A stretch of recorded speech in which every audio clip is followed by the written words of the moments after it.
Lifestyle. আমি 100 বার বলেছি তোমাকে একটু ঠিকঠাক মতো খাওয়া দাওয়া করো। সারাটা দিন তুমি ফাস্ট ফুড খাও। এক্সকিউজ মি, আমার মেয়ের সাথে আমি একটু কথা বলি। তুমি বাড়ি। আমার বাবা আমার জন্য কতটুকু করবে সেটা আমার বাবার ব্যাপার, কিন্তু আমি যদি কোনোদিন পালিয়ে যাই তখন যেন আমার বাবা আমাকে দোষ না দেয়।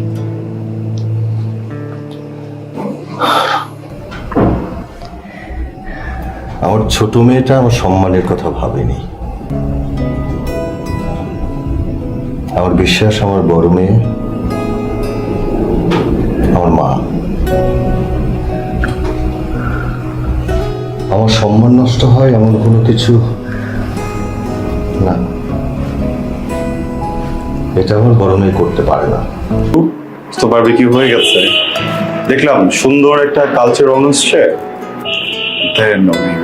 একটা ক্রিস্পি ফ্লেভার আসছে, সস দিয়ে খেলে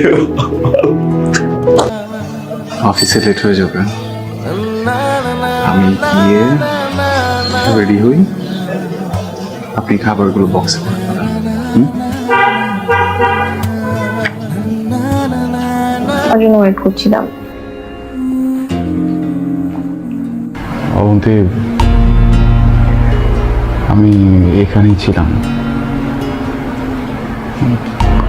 অফিস নেই আজকে।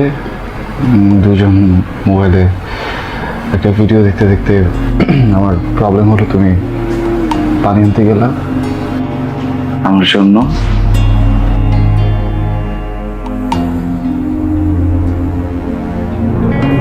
ও আচ্ছা, দাঁড়াও, পানি নিয়ে আসছি।